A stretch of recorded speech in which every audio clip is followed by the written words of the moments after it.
Two homeless twin sisters whisper into the young billionaire's ear, "Don't get in the car, your wife wants to kill you." The next day, 3 police cars were circling his house. The sun had barely risen over the horizon when Lily and Lucy, 5-year-old twins, snuck behind a rusty trash can in the parking lot of the imposing Rocha Enterprises. Their watchful eyes, far more perceptive than one might expect for their age, were fixed on an unusual scene unfolding a few yards away. Ashley, the elegant wife of the company's owner, was whispering with a suspicious-looking man, her words laden with dark intentions. The girls, with disheveled hair and tattered clothes, barely breathed, afraid of being discovered. The acrid smell of garbage mixed with the aroma of coffee coming from a nearby coffee shop, making their empty stomachs rumble painfully. "Are you absolutely sure this won't fail?" Ashley asked, her voice trembling with anxiety, but tinged with a determination that made the twins shrink back even further. The man nodded, a malicious smile dancing on his thin lips. "The brakes will fail at exactly the right time. Your husband won't have the slightest chance to escape." His words hung in the air like a death sentence, prompting the twins to exchange worried looks. Lucy clutched her sister's hand, her dirty fingers trembling visibly. "Lily," she whispered, fear evident in her childlike voice, "we have to do something." "We can't let this happen." Lily hesitated, her eyes darting nervously around the parking lot. The fear of being caught battled against her instinct to do the right thing. "But what if they catch us?" she murmured back, her voice choked. "We can't trust adults, remember? That's what Mommy always said." The dilemma weighed on their small shoulders like a ton of bricks. Hunger consumed them, constantly reminding them of their vulnerability. But the idea of allowing something terrible to happen to an innocent person tormented them even more. At that moment, a luxurious car pulled into the parking lot, its engine purring softly. Michael Rocha, the target of the conspiracy, stepped out, his impeccable suit in stark contrast to the twins' ragged clothing. He seemed completely unaware of the danger awaiting him, striding confidently toward the building's entrance. "That's him!" Lucy exclaimed, her voice barely contained, eyes wide with both fear and excitement. Without a second thought, Lily grabbed her sister's hand, making a decision that would change the course of many lives. "Let's go," she said with surprising determination for someone so young. The two ran out of their hiding spot, their bare feet slapping against the cold asphalt of the parking lot. "Sir! Sirs!" they shouted in unison, their high-pitched voices echoing across the open space, drawing curious glances from the few employees who arrived early. Michael turned, surprised to see 2 bedraggled little girls running toward him. For a moment, he hesitated, clearly taken aback by the unusual sight, but something in the desperation in the children's eyes moved him. Instinctively, he knelt down to their level, ignoring the fact that his expensive suit was touching the dirty pavement. "What is it, girls?" he asked, his voice gentle but cautious. Up close, he could see the clear signs of neglect: tangled hair, dirty and torn clothes, barefoot feet covered in scrapes and grime. Panting from both the run and the thrill of the moment, the twins spoke quickly, their words tumbling over each other in a rush of warnings and pleas. "Your car. Danger. Brakes. They're gonna fail." Michael frowned, confused by this burst of disjointed information. Calm down," he said, raising his hands in a soothing gesture. "What exactly are you talking about?" Gathering all her courage, Lily took a step forward and looked directly into Michael's eyes. In that moment, Michael was struck by the intensity in the little girl's gaze, so unexpected in someone so young. "We heard a woman talking to a bad man," she said, her voice trembling slightly. "They want to hurt you. Your car's brakes are gonna fail." Michael's initial disbelief was swiftly replaced by intense curiosity. How could these street kids know something so specific? And why would they risk themselves to warn him? "Are you sure about this?" he asked, his voice now laced with concern. "Did you see who these people were?" Emboldened by Michael's attention, Lucy added, The woman was pretty, with blonde hair. She looked important. A chill ran down Michael's spine. The description, though vague, could easily fit Ashley. But that was impossible, wasn't it? Ashley, his devoted, loving wife, would never do something like that. Would she? Before he could ask more questions, a shout echoed through the parking lot. "Hey, you there, what do you think you're doing?" It was the building's security guard, sprinting toward them with an unfriendly expression. Panic seized the twins. With one last pleading look at Michael, they turned and ran, disappearing among the parked cars with surprising agility. Michael stood, watching them vanish, confusion and worry etched on his face. "Mr. Rocha, is everything all right?" the guard asked breathlessly. "Were those girls bothering you?" Michael shook his head, still gazing in the direction the twins had fled. No, they were just asking for help," he lied, not wanting to cause trouble for the children. "Everything's fine." Agitated and with his mind buzzing with questions, Michael went up to his office. The girl's words echoed in his head, mingling with disturbing images of Ashley conspiring against him. It was absurd, he tried to convince himself. But what if... Unable to focus on work, Michael called his driver, William, a trusted man who had been with the family for years. "William," he said, trying to keep his voice steady, "I need you to take my car for a full checkup at the garage, especially the brakes." William raised an eyebrow, surprised by the unusual request. "Is there a problem, sir?" "The car was thoroughly inspected just 2 weeks ago." Michael hesitated, reluctant to reveal the real reason for his concern. "It's just a precaution," he finally said. "I heard a strange noise yesterday. It's probably nothing, but better safe than sorry." William nodded, accustomed to following his boss's orders without question. "Of course, sir. I'll see to it right away." As William drove off with the car, Michael tried to concentrate on the work piling up, but his mind kept drifting back to the twins, their dirty, frightened faces, their urgent voices. Who were they? Why would they risk themselves to warn him? And more importantly, what had they actually seen and heard? The hours dragged on. Michael alternated between moments of doubt, convincing himself it was all just a misunderstanding or a cruel prank, and moments of paranoia, where every shadow seemed to conceal a threat. Finally, in the middle of the afternoon, Michael's phone rang. His heart skipped a beat when he saw it was the police. "Mr. Rocha?" said a deep voice on the other end. "This is Sergeant Martinez. I'm sorry to inform you, but your driver, William, had an accident." Michael felt the blood freeze in his veins. "An accident? Is he okay? What happened?" There was a pause on the other end of the line, as if the officer were choosing his words carefully. "He's alive but in serious condition at the hospital. Mr. Rocha, the brakes on your car failed completely. It's a miracle he survived." Michael's world seemed to spin. The girls had been right. He could have died if he'd gotten into that car. I'll be there as soon as I can," he managed, his voice trembling.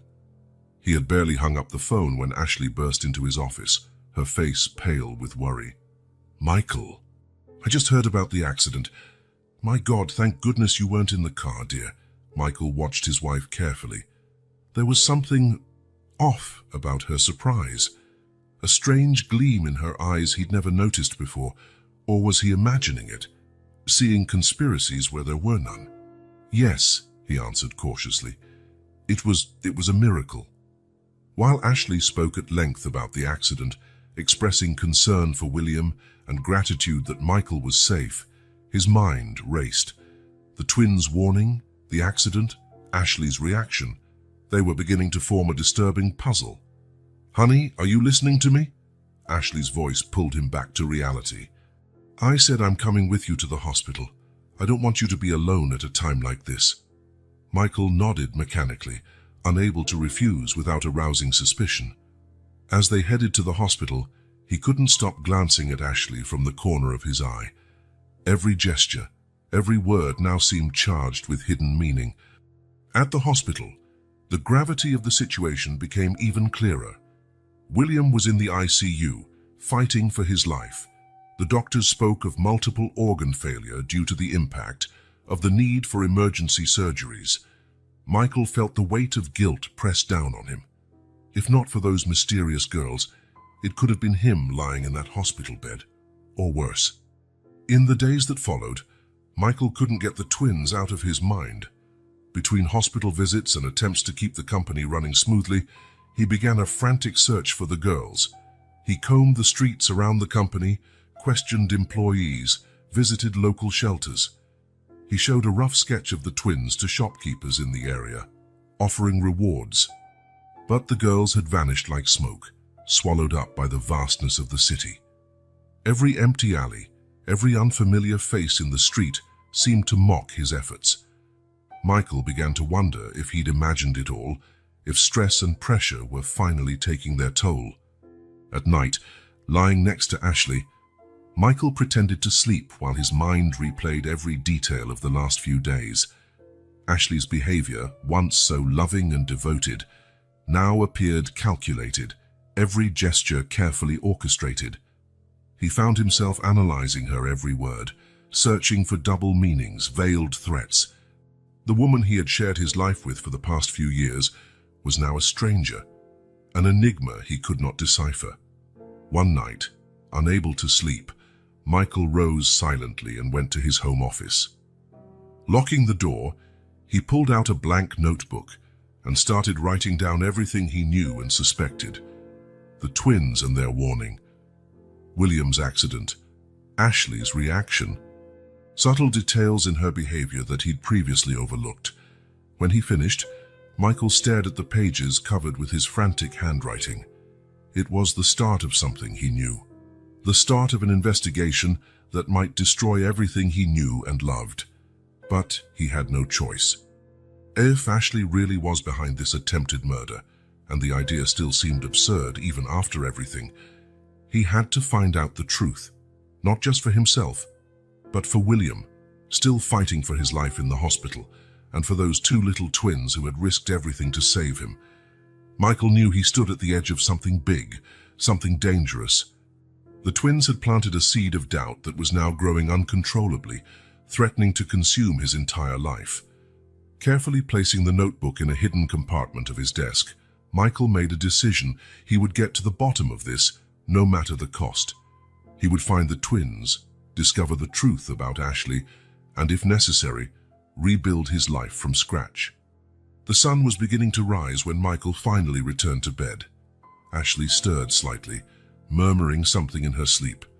For a moment, Michael felt a pang of sorrow as he looked at her.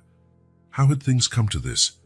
Lying there, pretending to sleep once more, Michael couldn't stop thinking about the twins. Where were they now? Were they safe? Well fed? The thought of two such small children facing the dangers of the streets haunted him. He made a silent promise. Not only would he uncover the truth about the accident and Ashley's possible involvement, but he would also find a way to help those girls. They had saved his life. The least he could do was return the favor. As the bedroom slowly filled with the light of dawn, Michael finally fell into a fitful sleep. In his dreams, he saw two small figures running through dark alleys, always out of reach, and behind them, a looming shadow with Ashley's face crept ever closer. Michael woke with a start, his heart racing. The dream still vivid in his mind, he looked to his side and saw Ashley sleeping peacefully. For a moment, the normality of the scene almost convinced him it had all been an elaborate nightmare. But then his eyes caught a detail. Ashley's phone, carelessly left on the nightstand, blinked with a notification.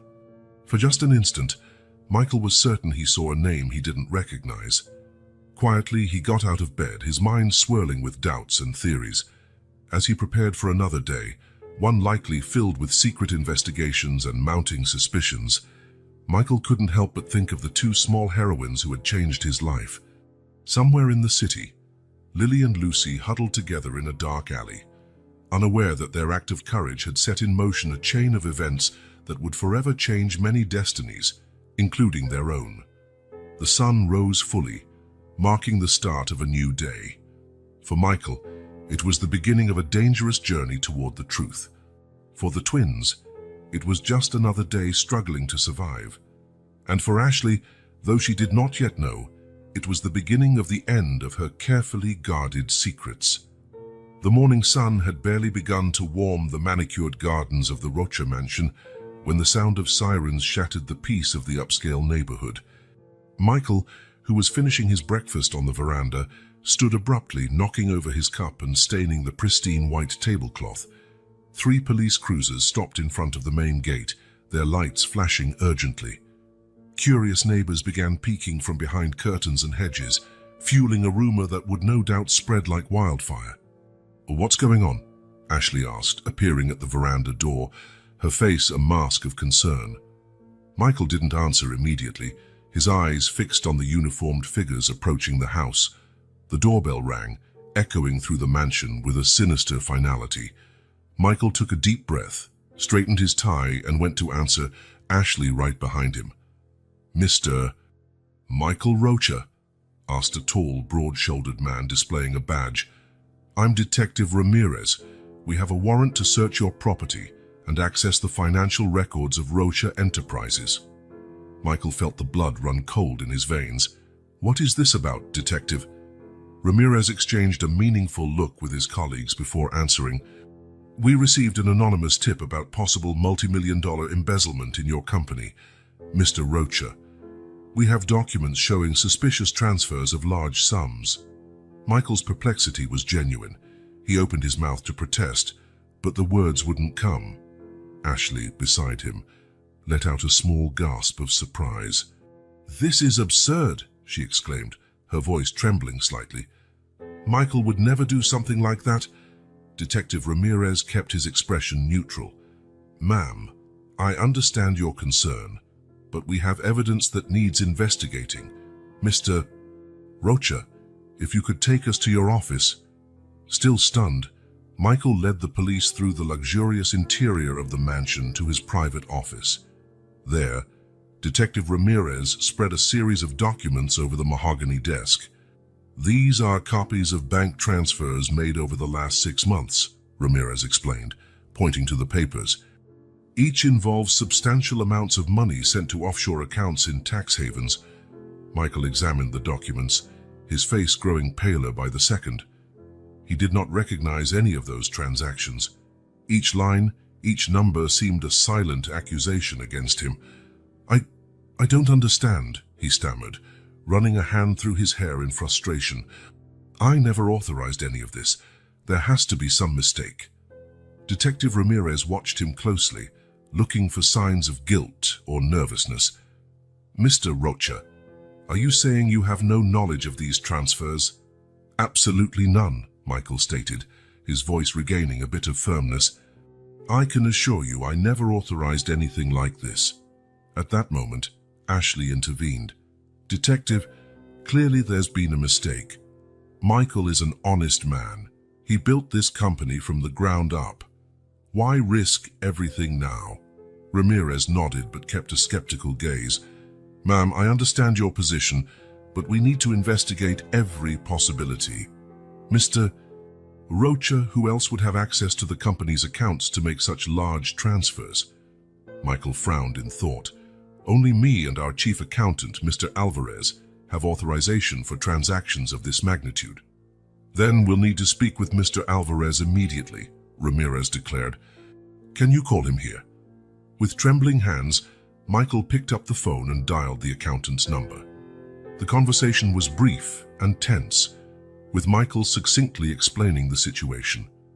While they waited for Alvarez to arrive, the police began to search the office, photographing documents and collecting evidence. Michael watched it all with a mixture of shock and disbelief. How had his life unraveled so quickly? Half an hour later, a visibly anxious Alvarez entered the office. The accountant, a middle-aged man with thin-rimmed glasses, went pale at the sight of the officers. "Mr. Alvarez," Detective Ramirez began, "we have records of multi-million-dollar transfers to offshore accounts. Mr. Rocha says he's unaware of them. Can you explain?" Alvarez examined the documents, sweat beading on his forehead. I don't understand," he stuttered. These transactions aren't in our official records. I've never seen them before." The confusion on Alvarez's face looked genuine, but Michael could trust no one anymore. His world was collapsing around him, and he didn't know who to believe. "Gentlemen," Ramirez said, his voice brimming with authority, "based on what we've seen here, we'll have to start a formal investigation. We need full access to all financial records of Rocha Enterprises, as well as Mr. Rocha's and Mr. Alvarez's personal records." Michael felt the weight of those words slam onto his shoulders. He knew he had nothing to hide, but the mere fact of the investigation could destroy everything he had built over the years. "We'll do our best to cooperate, Detective," he said, his voice surprisingly calm, "but I want to make it clear that I'm innocent. Someone is trying to frame me." Ramirez nodded, his face impassive. "I understand your position, Mr. Rocha. Our investigation will be thorough and impartial. If you're innocent, we'll find out." As the police continued their work, Michael stepped away to a corner of the office, trying to process everything happening. Ashley approached, placing a comforting hand on his shoulder. "It's going to be all right, dear," she whispered. "We'll get through this together." Michael looked at his wife, seeking comfort in her eyes, but a small voice in the back of his mind couldn't help wondering, was she truly on his side? As the morning wore on, the Rocha mansion became a hive of police activity. More officers arrived, carrying forensic IT equipment. Drawers were emptied, computers confiscated, and boxes of documents loaded into police vans. Michael watched with a sense of unreality. Just days ago, his biggest worry had been the mysterious warning from two street girls. Now he faced losing everything: his company, his reputation, his freedom. Detective Ramirez approached Michael again, his face serious. "Mr. Rocha, in light of the circumstances, we're going to have to bring you to the station for a formal statement. You have the right to remain silent and to have an attorney present." Michael nodded, resigned. "I understand, Detective. I have nothing to hide. I'm willing to cooperate fully." As he was escorted out of his own home, Michael couldn't help noticing the curious stares of the neighbors and the occasional camera flash. By tomorrow, he knew, his face would be splashed across every newspaper and newscast. Sitting in the back of the police cruiser, Michael closed his eyes, trying to make sense of it all. The puzzle pieces, the twins' warning, William's accident, and now this investigation, refused to fit together in any coherent way. One thing, however, was clear to Michael. The situation was far more serious and complex than he could ever have imagined. Someone was playing an elaborate game, and he was just a pawn on the board. As the cruiser pulled away from the mansion, Michael made a silent promise to himself. He would uncover the truth, no matter the cost, and when he did, those responsible for this scheme would pay dearly for their actions. The image of Michael looking out the cruiser window, his determined reflection contrasting with the once familiar neighborhood that now felt strangely hostile. As the Rocha mansion disappeared over the horizon, Michael knew he was leaving behind not just his home, but also the life he once knew. Ahead lay a world of uncertainty, betrayal, and shocking revelations. Dawn had barely touched the concrete streets when Michael Rocha left his mansion, dressed inconspicuously so as not to attract attention. After days of grueling interrogations and sleepless nights, he was determined to find the only people who could shed light on the mystery surrounding his life, the mysterious twin girls. Moving cautiously, Michael entered the streets near his company, an area geographically close but in many ways a world apart from his. Narrow alleyways, worn-out buildings, and wary glances greeted him, a stark reminder of how far his reality was from that of the people living there. His first stop was a small bakery on the corner, frequented by local workers. The aroma of fresh bread filled his nostrils as he approached the counter. "Good morning," Michael greeted the attendant, a middle-aged woman with tired eyes. "Have you by any chance seen two twin girls around here? They're about 5 years old, dark hair." The woman frowned, thinking, "Twins? No, I don't recall any children like that, but there are so many homeless kids around here. She sighed, shaking her head. Michael thanked her and moved on, his heart heavy with the reality her words underscored. How many children survived on the streets, invisible to the rest of society? Over the course of the day, Michael visited shop after shop, stall after stall, always asking the same question. Some people ignored him outright, others eyed him suspiciously, but no one seemed to have seen the twins. As the sun climbed higher in the sky, Michael found himself in front of a small shelter for the homeless. The place was simple but clean, with a steady stream of people coming in and out. "Hello," he addressed a volunteer organizing donations. "I'm looking for 2 twin girls. They helped me a few days ago and I'd like to return the favor." The volunteer, a young woman with dyed hair, eyed him curiously. "Twins? We don't have any here, but if you want to help, we can always use donations and volunteers." Michael nodded, making a mental note to send resources to the shelter later. He continued his search, visiting 3 different social service organizations that day. Everywhere, the story was the same. No one had seen the twins, but everyone had heartbreaking tales about children surviving on the streets. As he walked from one place to another, Michael couldn't stop reflecting on the twins' warning. How had they known about the sabotage to his car? And why had they risked so much to warn him? The connection between that incident and his company's current troubles felt increasingly clear, though the details remained elusive. His thoughts were interrupted by the ringing of his phone. It was Ashley. "Darling, where are you? I'm worried." Her voice sounded anxious on the line. Michael hesitated a moment before replying. "Just taking care of some company business. Don't worry, I'll be home for dinner." After hanging up, Michael couldn't help noticing how different Ashley's voice seemed now. There was an edge of urgency, almost desperation he'd never picked up on before. Or had it always been there, and he'd simply refused to see? His thoughts drifted back to the last few days at home. Ashley always seemed to be on the phone, whispering, hanging up abruptly whenever he entered the room. Then there was Nathan, his brother-in-law, who had been showing up at the mansion more and more often, with increasingly flimsy excuses. Michael shook his head, trying to dispel his suspicions. He needed to focus on finding the twins. They were the key to understanding all of this. The sun was already setting when, exhausted and discouraged, Michael decided to make one last attempt before heading home. He approached a narrow alley near his company's building, a place he would normally avoid but now found strangely compelling. That's when he saw them. Huddled behind a stack of cardboard boxes, 2 small figures were watching the street with alert eyes. Michael felt his heart leap. It was them.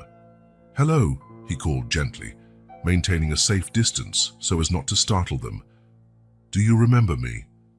The girls glanced at each other, clearly debating whether to flee or reply.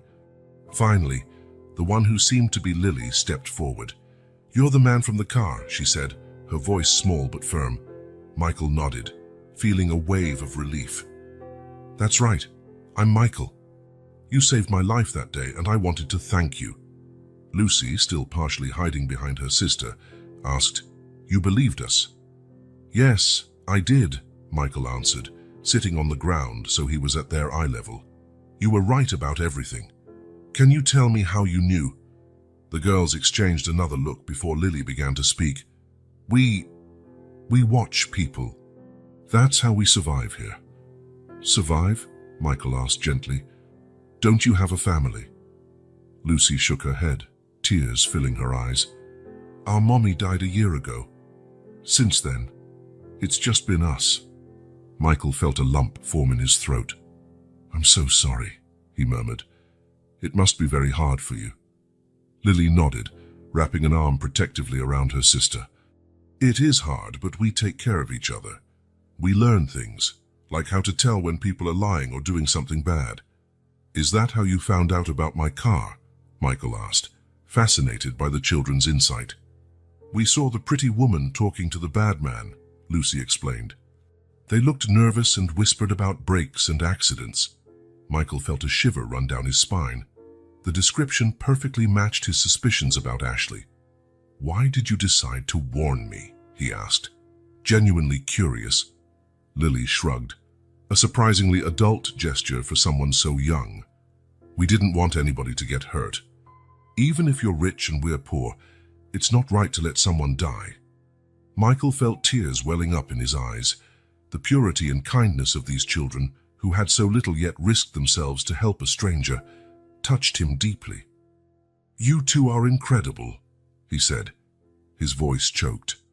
"I'd like to help you. I can buy you food, clothes, whatever you need." The girls shrank back visibly at his offer. "We can't trust adults," Lily said firmly. "They always want something in return." Michael's heart broke at the evident distrust.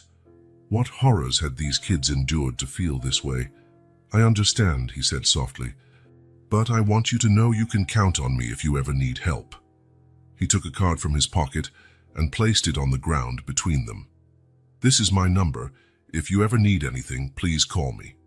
The girls looked at the card curiously, but made no move to pick it up. "Thanks," Lily finally said, "but we'll be okay." Michael nodded, respecting their decision. Slowly, he stood, feeling the weight of the day in his bones. "Take care of yourselves, please," he said, "and thank you again for saving my life." As he walked away from the alley, Michael couldn't help looking back. The twins watched him go, their small figures illuminated by the dim glow of a streetlight. The contrast between the children's innocence and kindness and the suspicions he now harbored about those closest to him couldn't have been more striking. Those two girls, who had nothing, had risked everything to save him, and Ashley, who had everything, might be conspiring to destroy him. Walking back toward his mansion, Michael felt a renewed sense of determination. He wasn't just fighting for himself or his company anymore. He was fighting for a world in which children like Lily and Lucy wouldn't have to live on the streets, mistrusting everyone. The sun had long since set by the time Michael arrived home. The mansion's lights were aglow, creating an image of comfort and security that now felt like a cruel facade. Ashley greeted him at the door, her face a mask of concern. "Michael, where have you been? I was so worried." He looked at his wife, searching her eyes for some sign of the woman he had fallen in love with, but all he saw now were shadows and secrets. "Just taking care of some things," he replied vaguely, passing by her into his office. Closing the door behind him, Michael couldn't stop thinking about the twins, alone in that cold alley. He picked up his phone, determined to do something, anything, to help them. But before he could dial, he heard voices in the hallway. Ashley and Nathan speaking in urgent whispers. "We can't keep going like this." Nathan's voice was tense. "He's getting suspicious." "Calm down," Ashley responded. "Everything is under control." Michael felt his heart tighten. The puzzle pieces were coming together, forming a picture he didn't want to see but could no longer deny. Sitting in his leather chair, surrounded by the luxury that now seemed hollow, Michael made a silent promise. He would find the truth, protect those girls, and somehow navigate this labyrinth of betrayals and lies. Michael gazing out his office window, the city lights twinkling in the distance. Somewhere out there, two small heroines struggled to survive, while here in his own home, a conspiracy was unfolding. The quest for the truth was only beginning, and Michael knew the road ahead would be long and perilous. Michael Rocha stood by the window of his office, watching the frantic city below. His mind, however, was far away, lost in a maze of suspicion and conspiracy theories. The past few weeks had been a whirlwind of emotions and discoveries, each more disturbing than the last. With a heavy sigh, he turned to his computer and opened an encrypted email. It was the reply he'd been waiting for from Sentinel Security, a highly recommended cybersecurity firm known for its discretion. "Mr. Rocha, as requested, we performed a comprehensive analysis of Rocha Enterprises systems. Our findings are, to say the least, concerning. We detected multiple unauthorized logins to the financial systems over the past 6 months. These logins were carried out using high-level credentials, indicating an internal breach. We recommend a more in-depth investigation and the immediate implementation of additional security measures. Sincerely, Marcus Chen, Director of Operations, Sentinel Security. Michael felt a knot tighten in his stomach. His suspicions were confirmed, but reality was even worse than he'd imagined. Someone inside the company, someone with top-tier access, was orchestrating the theft. Wasting no time, Michael buzzed his intercom. "Sandra, please call the maintenance team. Tell them it's urgent." Half an hour later, under the pretext of updating the security system, Michael personally oversaw the installation of hidden cameras in his office and the building's common areas. He knew he was treading on ethically shaky ground, but felt he had no choice. In the days that followed, Michael existed in a constant state of hypervigilance. Every conversation, every glance, every employee gesture was scrutinized for signs of betrayal. Two people in particular drew his attention, Ashley and Nathan. Nathan, his brother-in-law and the company's finance manager, seemed perpetually on the verge of a nervous breakdown. Michael often caught him making furtive phone calls from the building's more secluded corners, always glancing over his shoulder as if expecting to be caught. One particularly tense afternoon, Michael overheard Nathan whispering urgently into his phone. "I can't talk right now. Yes, I know the deadline is coming. I'll do my best, but I can't guarantee anything. No, don't pressure me." When Nathan noticed Michael's presence, he hung up abruptly, forcing a smile that didn't reach his eyes. "Oh, Michael. Just sorting out a few issues with a supplier. Nothing to worry about." Michael nodded, feigning belief. "Sure, Nathan. Let me know if you need help." At night, at home, Michael's suspicions extended to Ashley as well. During dinner, she casually mentioned a recent financial transaction in the company that, in theory, she shouldn't know about. "So, darling," Ashley said between bites of salad, "I heard the merger with Technova is going well. Must be a relief after that complicated transfer to the Cayman Islands last month." Michael almost choked on his wine. The transfer to the Cayman Islands was highly confidential, known only to a select group of executives. How did Ashley know about it? Maintaining his composure, Michael replied vaguely, "Ah yes, business has its ups and downs, but I'd rather not bring work to the dinner table. How was your day?" As Ashley droned on about her routine, Michael felt his heart hammering. The puzzle pieces were lining up in ways he desperately wished they weren't. That night, after Ashley fell asleep, Michael slipped into his home office. Locking the door, he retrieved a black notebook. It was his secret dossier, where he meticulously documented every suspicious activity, every strange conversation, every odd detail. Pen hovering over the page, he hesitated. Writing down suspicions about his own wife felt like a betrayal. But he knew he had to remain objective. He couldn't let personal feelings cloud his judgment. With a heavy sigh, he began writing. June 14th. Ashley displayed knowledge of a confidential transaction, Cayman Islands. Unknown source of information, possible internal leak. As the pages filled with his frantic notes, Michael felt the burden of his suspicions grow heavier. Who could he really trust? Early the next morning, Michael arrived at the office earlier than usual. He wanted to review the hidden camera recordings before the workday began. Locked in his office, he started going through the previous night's footage. For hours, nothing happened except the occasional security guard doing rounds. But then, just after midnight, two figures appeared on screen. Michael leaned forward, eyes wide with surprise and horror. It was Ashley and Nathan. Turning up the volume, Michael listened as his wife and brother-in-law had a tense, anxious conversation. "Ashley, this is getting way too dangerous," Nathan said, his voice trembling slightly. "I think someone's watching us." "Michael's been acting strange, asking questions." Ashley placed a hand on Nathan's arm in a gesture that seemed both comforting and controlling. "Calm down, Nathan. Everything's under control. Michael doesn't suspect a thing." Nathan shook his head vehemently. "You don't understand. The police are snooping around, asking questions. What if they find out? I'm done. I can't risk everything like this. You don't have a choice. Ashley hissed, her tone suddenly cold. "Have you forgotten what's at stake? What he will do if we fail?" Nathan visibly paled. "No, don't remind me. But Ashley, this has to end. We can't keep going forever." Ashley sighed, her posture softening. I know. We just need to hold on a bit longer. Follow the instructions exactly, and soon it will all be over." "And Michael?" Nathan asked hesitantly. An enigmatic smile crossed Ashley's lips. "Don't worry about Michael. I'll handle him."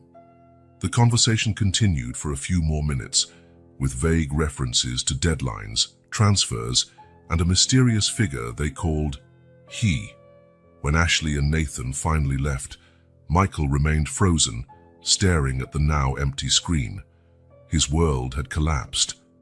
The woman he loved, to whom he had entrusted his life and heart, was at the center of a plot to destroy him. And Nathan, his own brother-in-law, was her reluctant accomplice. With trembling hands, Michael turned off the computer. His mind reeled, trying to process what he had just discovered. Who was this he Ashley and Nathan feared? What was their ultimate goal? One thing was clear. He couldn't trust anyone, not even the police, who might be compromised or simply fail to grasp the complexity of the situation. Michael knew he needed to escalate his private investigation. He had to discover the full truth before it was too late.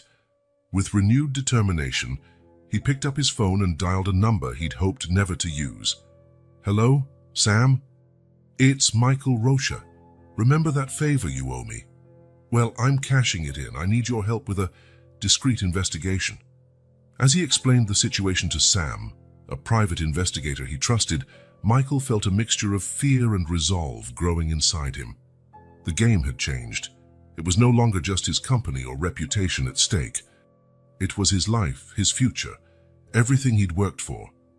And somewhere in the city, two small twins, the only people Michael felt he could truly trust, continued their daily battle for survival, unaware of the crucial role they had played in this unfolding drama. Michael gazed out the window of his office, taking in a city he once thought he knew so well. Now every shadow hid a secret, every familiar face a potential threat. "I will find out the truth," he murmured to himself, "no matter the cost." The sun sank beneath the horizon, casting long shadows across the city. For Michael Rocha, a new phase of his life was beginning, a phase filled with secrets, betrayals, and shocking revelations. He was determined to untangle the web of lies surrounding him, no matter where the truth led. Night had begun to fall across the city when Michael finally left his office. With measured steps, he headed to the parking lot, each movement calculated to avoid drawing attention. Once inside his car, he couldn't help scanning his surroundings, wondering who else might be watching, who else might be involved in this elaborate scheme. Driving home, Michael reflected on the events of the day, the footage from his hidden cameras, the suspicions about Ashley and Nathan, that cryptic conversation. Everything spun through his mind like a relentless whirlwind. When he arrived home, Ashley greeted him with a warm smile and a kiss. He returned it mechanically, his heart heavy with the knowledge of her betrayal.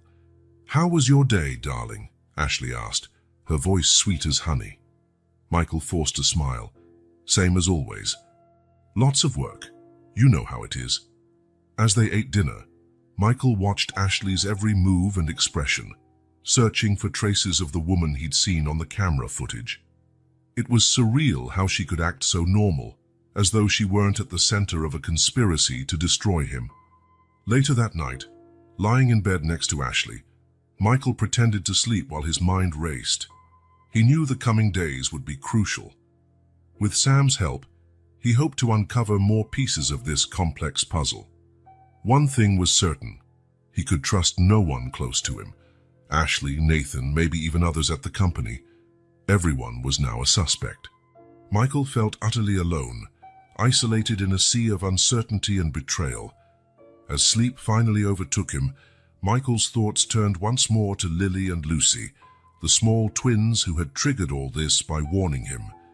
Amid the chaos and disappointment, Those children's purity and bravery shone like a beacon of hope. "I will find the truth," Michael promised himself again as he drifted into a restless sleep. "For me, for the company, and for those girls, whatever happens, the truth will come out." Michael was asleep, but his mind remained on high alert, unconsciously preparing for the challenges ahead. The investigation was only beginning, and the road ahead promised to be full of twists, dangers, and shocking revelations. It was already dark when Michael Rocha parked his car a few blocks from the address Sam Reynolds had given him. Scanning the area to ensure he wasn't being followed, he adjusted the collar of his coat and walked briskly through the dimly lit streets. Sam Reynolds' office was worlds away from the luxurious corporate milieu to which Michael was accustomed. Housed in an old, run-down building downtown, the setting was deliberately discreet, almost anonymous. Michael hesitated briefly before knocking on the battered door, fully aware of the gravity of the decision he was about to make. "Come in," came the gruff response from inside. Sam Reynolds was a middle-aged man with rumpled grey hair and penetrating eyes that seemed to read a person's soul. He gestured toward a worn chair for Michael to sit, then settled behind a desk piled high with papers and outdated electronic devices. "So, Mr. Rocha," Sam began, his professional tone clashing with his disheveled appearance, "you mentioned on the phone that you have a delicate case." Michael nodded, feeling the weight of his worries intensify. "Delicate is an understatement, Sam. What I'm about to share with you must not leave this room. My life, my entire company is on the line." Sam leaned forward, eyes sharply focused on Michael. "I understand the seriousness of this, Mr. Rocha. You can trust my absolute discretion. Now, why don't you start at the beginning?" For the next 90 minutes, Michael spilled everything: his initial suspicions, the twins' warning, William's accident, the security firm's findings, the incriminating footage of Ashley and Nathan. Sam listened attentively, occasionally jotting down notes and furrowing his brow as the complexity of the case unfolded. When Michael finally finished, a heavy silence settled over the office. Sam leaned back in his chair, rubbing his chin thoughtfully. "This is intricate," Sam said at last. "We're dealing with a conspiracy on multiple levels, Mr. Rocha. I'll need access to all financial records from your company for the past 2 years at least. And any additional information on Ashley, Dawn, Nathan, and this mysterious he they mentioned." Michael nodded, producing a flash drive from his coat's inner pocket. "Here's everything I could gather so far: records, tapes, my personal notes. Use it discreetly, Sam. As I said, my life and my company are at stake." Sam took the flash drive, examining it briefly before locking it away in a drawer. "Understood. I'll start immediately. But Michael," he said, using his first name for the first time, "I need you to keep your routine normal.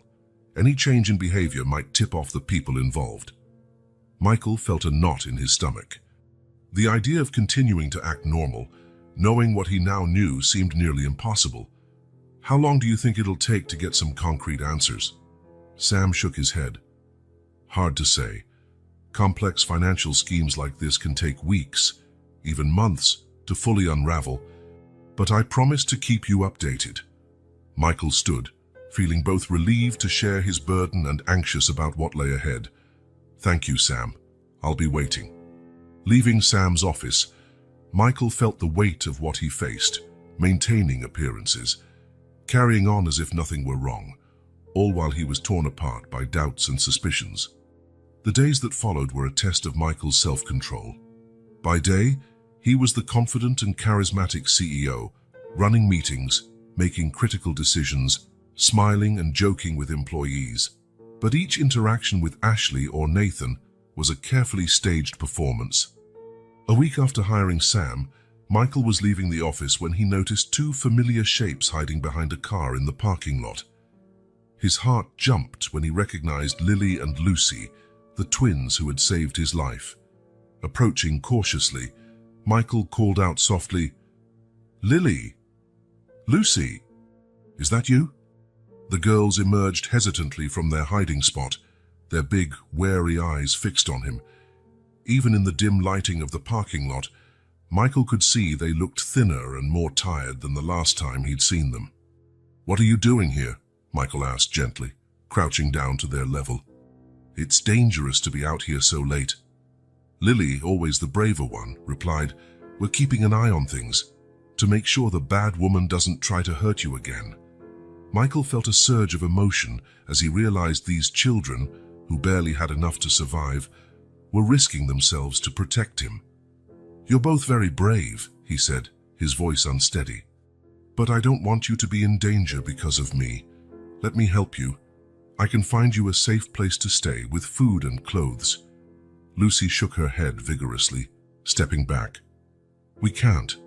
Adults always want something in return." Michael's heart ached at their evident distrust. "I understand why you feel that way, and you're right to be cautious. But I promise, I don't want anything in return. I just want you to be safe."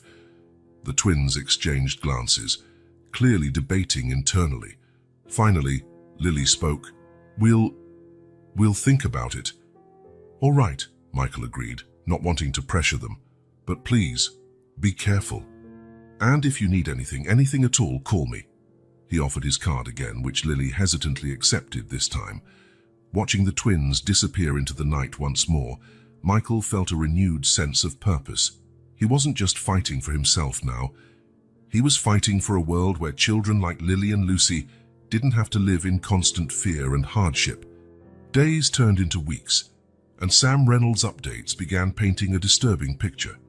The investigator had uncovered a web of complex financial transactions, involving dozens of offshore accounts and shell companies.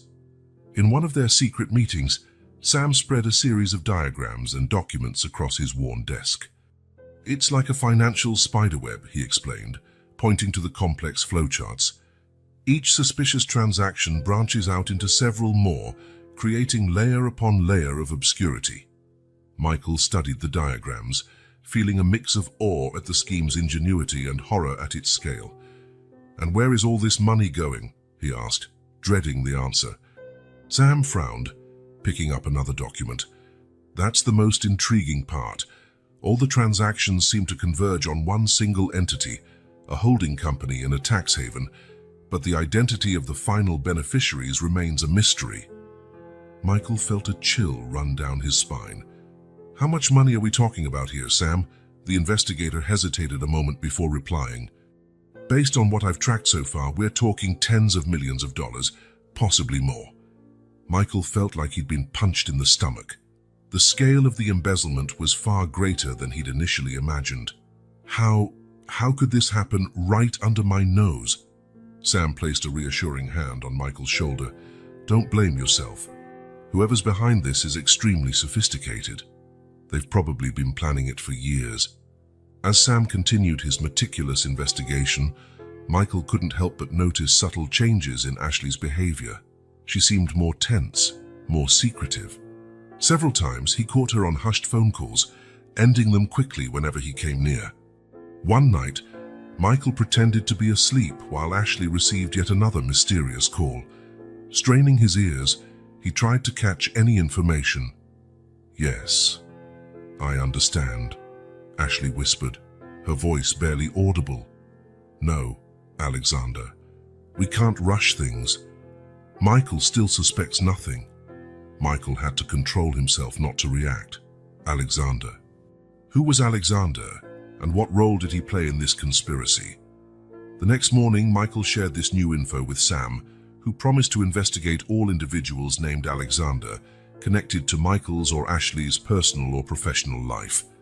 The weeks dragged on, and Michael felt the constant strain of the charade he had to maintain. Every smile at Ashley, every casual conversation with Nathan was an exhausting performance.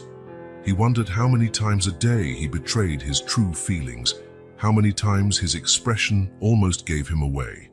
One particularly tense afternoon, after a difficult meeting with investors worried about police investigations, Michael decided to take a walk to clear his mind. His steps led him, unconsciously, to the alley where he'd last seen the twins. To his surprise, they were there again, watching the entrance to the building intently. "Lily, Lucy," he called softly as he approached. The girls turned around, less startled this time. There was something different in their gazes, a blend of worry and resolve that seemed out of place in such young faces. "Mr. Michael," Lily began, her voice trembling slightly. "We've seen things, bad things." Michael felt his heart pound faster. "What sort of things, Lily?" Lucy continued in a whisper. "That bad woman, your wife, she met with a man last night, near here. They talked about money and about hurting you." Michael forced himself to remain calm, mindful of not scaring the girls with his reaction. Did you hear any names?" Lily furrowed her brow, concentrating. "I think so. Alex." "Alexander?" Michael asked, feeling a cold dread. The twins' eyes widened in recognition. "Yes, that's the one." Kneeling down, Michael looked directly into the girls' eyes. "Lily, Lucy, you're incredibly brave and smart, but this is very dangerous. Please, let me help you. I can keep you safe." For the first time, the twins seemed to seriously consider his offer. They exchanged looks, as though sharing a silent conversation. Finally, Lily spoke. We'll think about it. But Mr. Michael, be careful. They're planning something big." Michael nodded, feeling a mix of gratitude and concern for the girls. "I promise I'll be cautious, and my offer stands any time." As the twins vanished into the night yet again, Michael dialed Sam's number with trembling fingers. "Sam, we have a new lead, and I think things are about to reach a breaking point." The next day, Sam contacted Michael with alarming news. He had discovered that several luxury properties, supposedly owned by people close to Michael, including Ashley and Nathan, were actually rented or financed by shell companies linked to the mysterious holding. "Michael," Sam said, his grave voice echoing through the phone, "I think we're dealing with something much bigger than we initially suspected. This isn't just about siphoning money from your company. It's like someone is building an elaborate facade, creating the illusion of wealth and success for multiple people around you." Michael felt the ground shift beneath him. "But why? What's the end game here?" Sam let out a heavy sigh. "I don't know yet, but one thing's certain, there are more people involved in this scheme than we originally thought. Your wife, your brother-in-law, this Alexander, they're just pieces in a much bigger puzzle." That night, lying next to Ashley, who was feigning sleep, Michael felt as though he were lying beside a stranger. The woman he thought he knew and loved had become an enigma, a potential threat. Every breath she took, every subtle movement, seemed loaded with hidden meaning and imminent danger. As sleep eluded him, Michael couldn't stop thinking about the twins. Lily and Lucy, two street kids, had proven more trustworthy and loyal than the people closest to him. The bitter irony did not go unnoticed. Dawn broke, marking the start of another day of pretense and hidden investigations. Michael got up, preparing himself for another performance as a carefree CEO and loving husband. But inside, he felt more determined than ever to expose the truth, no matter how painful it might be. Driving to the office, Michael once again spotted the twins keeping watch near the building's entrance. Their eyes met briefly, a silent exchange of warning and gratitude. He realized that amid all this chaos and betrayal, he had found unlikely allies in those two small street heroines. The day passed in a haze of meetings, phone calls, and corporate decisions.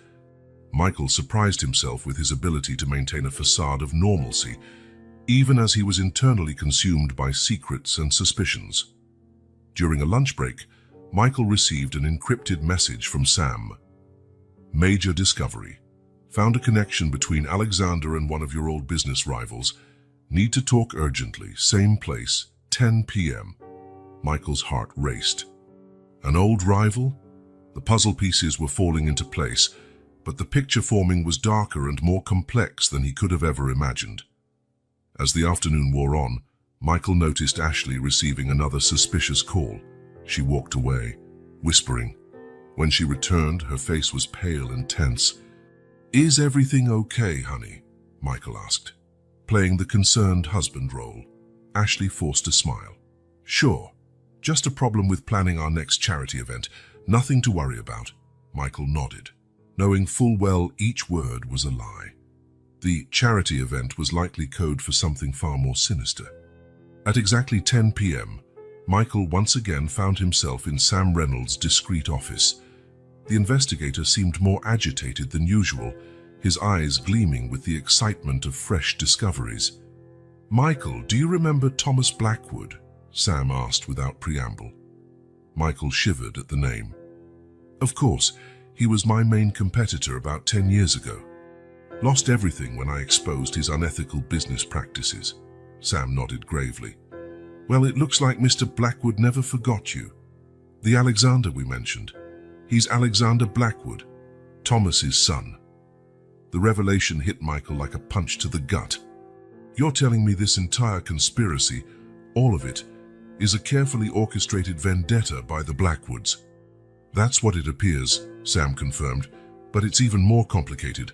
The holding company we traced, it's registered under the name Diana Blackwood, Thomas's wife." Michael felt his head spin with the implications. A whole family conspiracy, planned over years, all to destroy him. "But how did they convince Ashley and Nathan to get involved?" Michael asked, his voice barely a whisper. Sam hesitated before responding. "Michael, there's one more thing you need to know. I found some old records. It looks like Ashley's family had business connections with the Blackwoods before you even met her." Michael's world seemed to crumble. Ashley wasn't just a reluctant accomplice. She might have been part of the plan from the start. Their marriage, their life together. It could all have been one massive lie. "I need some air," Michael muttered, standing abruptly. Sam nodded sympathetically, escorting Michael to the office door. "Be careful, Michael. Now that we know how deep this goes, you're in more danger than ever." Michael walked into the cold night, his mind a whirlpool of conflicting emotions and thoughts. As he wandered aimlessly through the city streets, he couldn't stop thinking about how his life had become a twisted nightmare. Unconsciously, his steps led him back near his company building. Then he saw them again, Lily and Lucy, the twins who had become his unlikely guardian angels. They were crouched in a nearby alley, keeping watch. Approaching them, Michael felt a sudden surge of clarity. Amid all the lies and betrayal, these two street children were the only ones he could truly trust. "Lily, Lucy," he called softly. The girls turned, their eyes lighting up with a mix of relief and concern upon seeing him. "Mr. Michael," Lily said, her voice trembling slightly, "we saw more things. Bad things are about to happen." Michael knelt beside them, his heart heavy. "I know, girls, I know. But now, more than ever, I need you two to be safe. Please, let me help you." For the first time, the twins did not immediately reject his offer.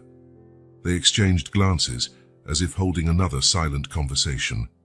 Finally, Lucy spoke. We think we can trust you." A wave of emotion hit Michael. "I promise I'll protect you. We'll face this together." Leading the twins away from danger, toward an uncertain future, Michael knew a new phase of his life was beginning. The silent investigation had revealed painful truths, but it had also shown him unlikely allies. Michael, Lily, and Lucy walked together into the night, three figures united against a conspiracy bigger than any of them had imagined. The road ahead would be dangerous and filled with challenges, but with the twins' innocence and courage by his side, Michael felt he had the strength to face whatever lay ahead. The silent investigation was over. Now, it was time to act. Michael Rocha spent yet another sleepless night, surrounded by piles of documents in his home office. The dim desk lamp cast unsettling shadows over the scattered papers, as if even they conspired to hide the truth he so desperately sought. His eyes burned from fatigue, yet he didn't dare stop. Any document, any bank statement, any old email could hold the key to unraveling the mystery that had consumed his life. Sam's discoveries about connections between the Blackwoods and his family had opened a Pandora's box, and Michael was determined to explore every dark corner. During this frantic search, his fingers found a dusty folder hidden in the back of an old file cabinet. Carefully, Michael opened it, nearly stopping cold when he saw its contents. It was an old, yellowed photograph. In it, two men smiled at the camera, arms around each other in a friendly gesture. Michael immediately recognized one of them as his father, younger and with fewer gray hairs. The other man sent chills down his spine. It was unmistakably Ashley's father, a man Michael knew only through pictures, as he was supposedly dead long before Michael met Ashley. "This can't be," Michael murmured, peering more closely. The setting appeared to be some sort of business event, with banners and partially visible logos in the background. Flipping the picture, he hoped to find a date or a note. On the back, in his father's unmistakable handwriting, he read, "Me and Robert, sealing the deal. May our children never discover the price of this success." A maelstrom of questions flooded Michael's mind. His father and Ashley's father knew each other. What deal was this? What price was his father referring to? And why was it so crucial that their children never find out? In the days that followed, Michael watched Ashley with new eyes. Every gesture, every word now seemed laden with hidden meaning. He noticed how she seemed more tense, more distracted. Sometimes he caught her staring off into space, her face etched with worry and inner conflict. One afternoon, while pretending to work on his laptop, Michael saw Ashley take a call that visibly shook her. She quickly left for the garden, her urgent whispers inaudible to him. That night, Michael had another secret meeting with Sam. The investigator looked more agitated than usual, his eyes shining with the excitement of fresh breakthroughs. "Michael, you won't believe what I found," Sam said, spreading out another set of documents across the table. "I dug deeper into Rocha Enterprises' finances and found evidence of suspicious transactions dating back years. We're talking at least a decade before you married Ashley." Michael felt a knot form in his stomach. "What does that mean, Sam?" "It means whatever's going on started much earlier than we thought. And look here," Sam pointed to one document. "These transactions follow a pattern similar to the ones we uncovered recently. It's as if someone was rehearsing, testing the waters for something bigger." Michael told Sam about the photo he'd discovered, and the investigator nodded gravely. "This confirms my suspicions. There's a much deeper story here, Michael. One involving your family, Ashley's family, and probably the Blackwoods too." As they discussed these new revelations, Michael's phone buzzed, a text from an unknown number. "Mr. Michael, it's us, Lily and Lucy. We need to talk to you. It's urgent." Worry flooded him. The twins had never contacted him directly before. "Sam, I have to go. The twins want to meet." Sam frowned. "Be careful, Michael. We still don't know who else might be involved." Michael found the girls in the same alley where he'd first encountered them. They looked even more agitated than usual, their large eyes brimming with both fear and excitement. "Mr. Michael," Lily began, her voice trembling. "We saw something strange last night." Lucy continued, her voice barely above a whisper. "A man broke into your office really late. He looked like the man in the photo you showed us." Michael's heart pounded. "Which photo?" "That old one," Lily clarified. "The one you showed us of your dad with another man." Michael was stunned. He had never shown that photo to the twins. How could they possibly know about it? "Girls," he said carefully, "I never showed you that picture. How do you know about it?" The twins exchanged anxious glances. Finally, Lucy admitted, We sometimes sneak into your office at night to see if there's anything that could help you." Michael couldn't decide whether to be impressed by their initiative or worried for their safety. "That's very dangerous. You shouldn't do that." "But we want to help," Lily protested. "And we've seen things, Mr. Michael. Important things." Michael crouched down to their level. "What kind of things?" The twins then recounted a story that made Michael's blood run cold. They spoke of whispered conversations they'd overheard, documents they'd glimpsed, and a mysterious man who seemed to be at the center of it all.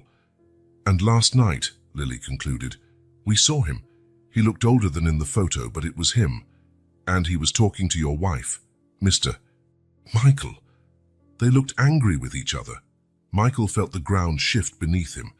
Ashley's father, supposedly dead for years, alive and secretly meeting with her. What else was hidden in this web of lies? Thanking the twins and urging them once more to stay safe, Michael returned home with his mind in turmoil. He knew he was close to uncovering a truth that could change everything, but he still couldn't see the full picture. In the days that followed, Michael threw himself even deeper into his investigation. He spent hours digging through old files, connecting dots that previously seemed unconnected. Each new discovery raised more questions than answers. One night, while working late in his home office, Michael heard raised voices downstairs.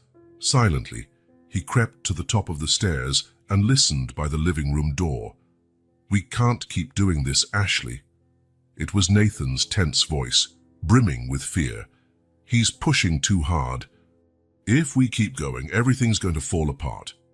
"Calm down, Nathan." Ashley's tone was firm, but Michael detected uncertainty in it.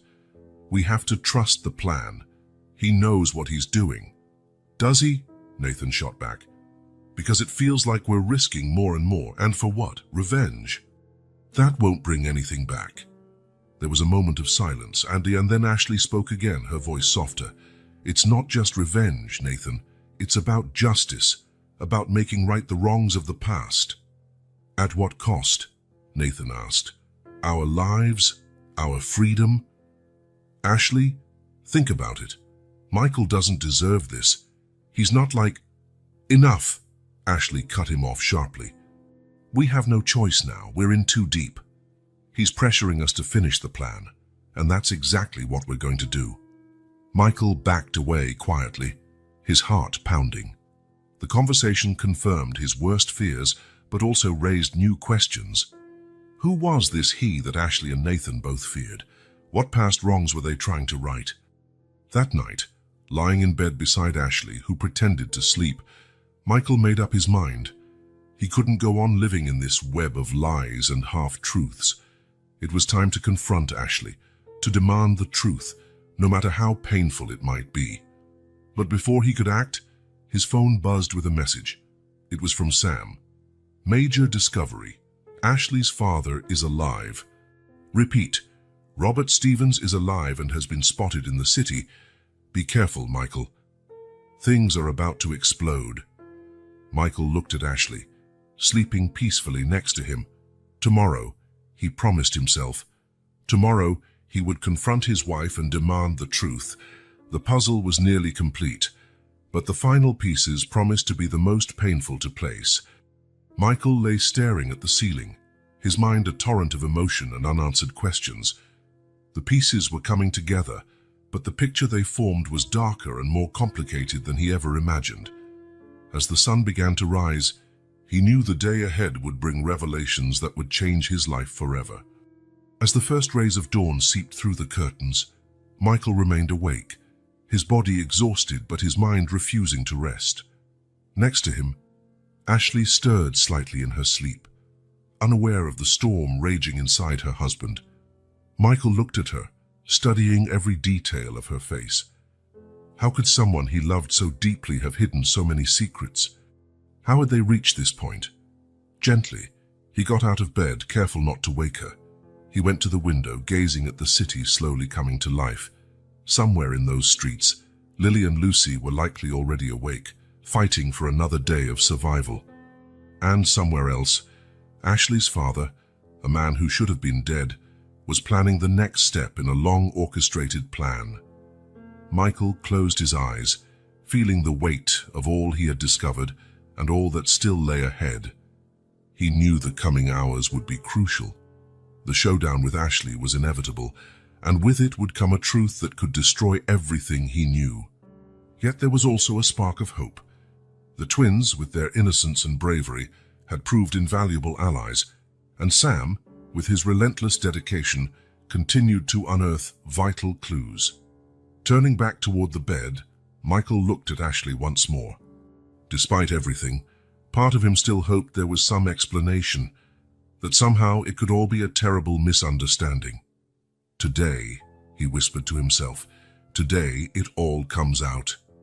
With that resolve, Michael prepared to face the day that would irrevocably change his life. The final pieces of the puzzle were about to snap into place, revealing a picture that he knew could never be undone. Michael stood by the window, outlined against the sunrise, ready to face the new day and the uncertain future awaiting him. The puzzle was nearly solved, and the final picture promised to be as revealing as it was devastating. Michael's office was steeped in tense silence when Ashley walked in. She immediately noticed the grim expression on her husband's face and the stacks of documents spread across his desk. "Michael, what's going on?" Ashley asked, her voice quivering slightly. Michael lifted his eyes from the papers in front of him, his penetrating gaze locking onto Ashley's. "I think you know exactly what's going on, Ashley. It's time for the truth." He began laying out documents, photos, and transcripts of recordings across the desk. "I have evidence of embezzlement, suspicious conversations, secret meetings. And this," he paused, holding up the photo of his father with hers, "suggests there's a lot more to this story than you ever told me." Ashley visibly paled, her wide eyes fixed on the photograph. For a moment, it looked like she might deny everything, but then her shoulders sagged in defeat. I don't know where to start," she whispered, sinking into the chair opposite Michael's desk. "How about at the beginning?" Michael suggested, his voice firm but not devoid of compassion. Ashley took a deep breath, closing her eyes for a moment before speaking. "My family, we've been completely bankrupt for years, Michael. Everything you see, our house, our cars, our clothes, is all a facade." Michael nodded slowly, urging her to continue. "But it wasn't always like that," Ashley went on, her voice gaining strength. "There was a time the Stevens were as powerful as the Rocha family. Until—" she hesitated, looking directly at Michael. "Until your father ruined mine." Michael felt like he'd been punched in the gut. "What are you talking about?" "That photo," Ashley pointed to the image on the desk, "was taken on the day our fathers closed a big deal together. But your father, he used unethical tactics, Michael. He manipulated contracts, bribed officials, did whatever it took to ensure the Rochas came out on top, leaving the Stevens in ruins." Michael shook his head in disbelief. "No, my father would never do that." "He did," Ashley insisted, tears beginning to form in her eyes. "And that's what started all of this." She then described how her father, devastated by his losses, hatched an elaborate plan for revenge. He faked his own death to work from the shadows, manipulating Ashley and Nathan to infiltrate Michael's life and business. Our marriage started as part of that plan," Ashley admitted, her voice breaking. "I was supposed to get close to you, earn your trust, and then destroy me," Michael finished, his voice tinged with pain and anger. Ashley nodded, tears now streaming down her face. "But something happened, Michael. Something none of us anticipated. I fell in love with you." "Really?" She explained the complex financial scheme they used to siphon funds from Rocha Enterprises, detailing each person's role. Diana, Ashley's mother, handled the offshore accounts. Nathan, enticed by promises of wealth and power, executed the internal transfers. And Alexander Blackwood, son of a former Stevens ally, provided the legal and financial infrastructure. "It was all orchestrated by my father," Ashley concluded. He's obsessed, Michael. Revenge has consumed his life, and he dragged us all down with him." Michael listened in a state of shock, his mind struggling to process the enormity of the revelations. His own father's part in the Stevens family tragedy rocked him to the core. "Why are you telling me all this now?" he finally asked. Ashley looked at him, her eyes red and swollen from crying. "Because I can't take it anymore, Michael. The guilt, the lies, it's tearing me apart, and because, despite everything, I do love you. I know you probably don't believe me, but it's true." She stood, walking around the desk to face him. "I know I don't deserve your forgiveness. What we did, what I did, is unforgivable. But you deserve to know the truth. Michael sat in silence for a long moment, the weight of her confession pressing down on him. When he finally spoke, his voice was low and steady. You're right, Ashley, I did deserve the truth. And now that I have it, I need time to process all this. Ashley nodded, understanding what remained unsaid. She slowly walked to the door, pausing for a moment before leaving. I'm sorry, Michael, for everything. When the door closed behind her, Michael sank into his chair, feeling as if his entire world had flipped upside down. The truth had finally emerged, but instead of clarity, it felt like a bottomless pit of new moral dilemmas. As night fell, Michael remained in his office, grappling not only with Ashley's betrayal, but also with the tarnished legacy of his own father. The puzzle was complete, but the image it revealed was more complex and painful than he could ever have imagined. Hours passed, and Michael stayed motionless, Ashley's confession echoing in his mind. The moon was high in the sky when he finally rose, his legs stiff from lack of movement. He walked to the window, gazing at the city lights that never slept. Somewhere out there, Ashley's father, a man he never met who had nearly orchestrated his downfall, was likely plotting his next move. And in another corner of the city, two small twins, Lily and Lucy, were sleeping in some cold, dark alley, oblivious to the pivotal role they had played in all this. Michael thought about his own father, a man he'd always seen as a paragon of integrity and ethics in business. The revelation of his father's past deeds shook the very foundations on which Michael had built his life and career.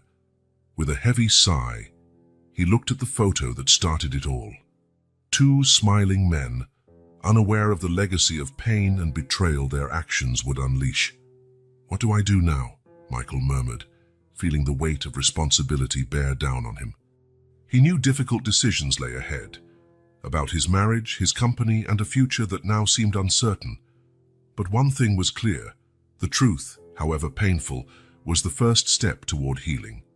As the first light of dawn filtered through the window, Michael made a silent vow. He would face the consequences of these revelations head-on. He would right the wrongs of the past, his own and his father's, and somehow find a path to redemption for himself, for Ashley, and for everyone caught in this intricate web of revenge and deceit. Michael stood, bathed in the morning sun, determined to face the day and the uncertain future that awaited him. The truth had come to light, and now it was up to him to write the next chapter in this turbulent story. The sun had barely risen when Michael Rocha, accompanied by a team of federal agents, arrived at the address Ashley had provided. It was a modest house in the city's outskirts, an unlikely location for the mastermind of such an elaborate revenge plot. Michael's heart pounded as the agents took their positions. This was it, the final confrontation with the man who had manipulated his life from the shadows for so long.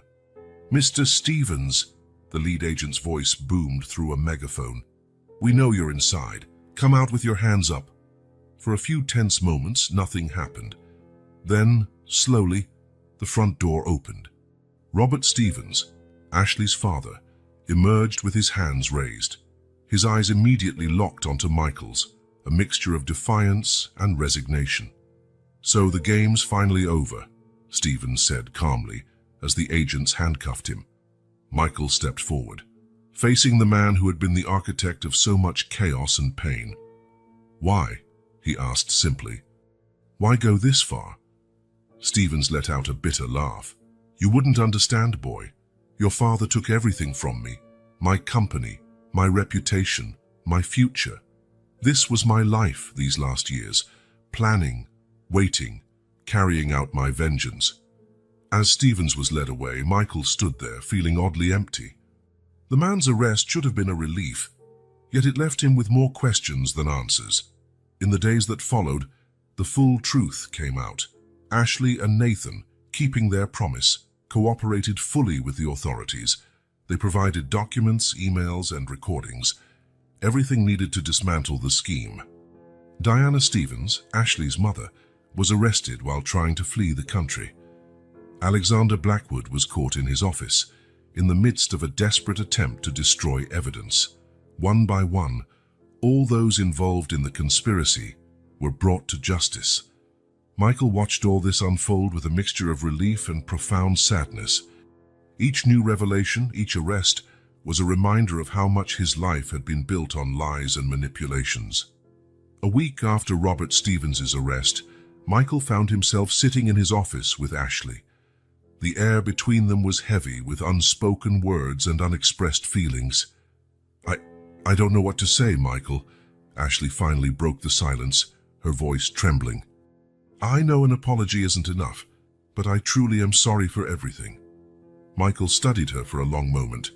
Despite it all, part of him still loved the woman sitting before him. But that love was now tainted by betrayal and deception. I believe you, Ashley, he said softly. I believe you're sorry, and I appreciate that you finally told me the truth. But it's not enough, Ashley finished, silent tears running down her cheeks. Michael nodded slowly. I can't stay in this marriage. The trust was broken in a way I don't know can ever be repaired. Ashley closed her eyes, accepting Michael's words with painful resignation. I understand. And I respect your decision.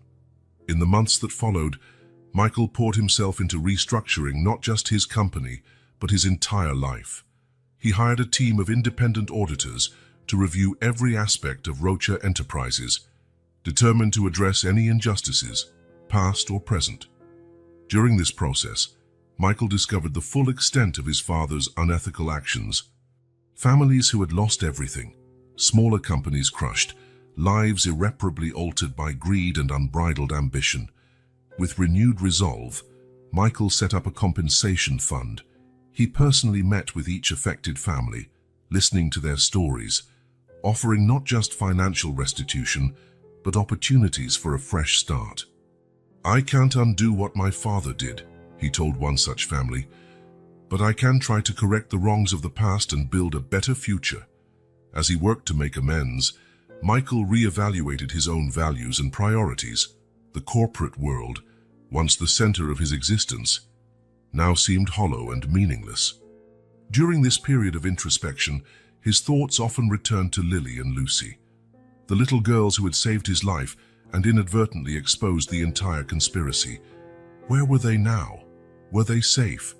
Determined to find them, Michael hired private investigators and worked with social services.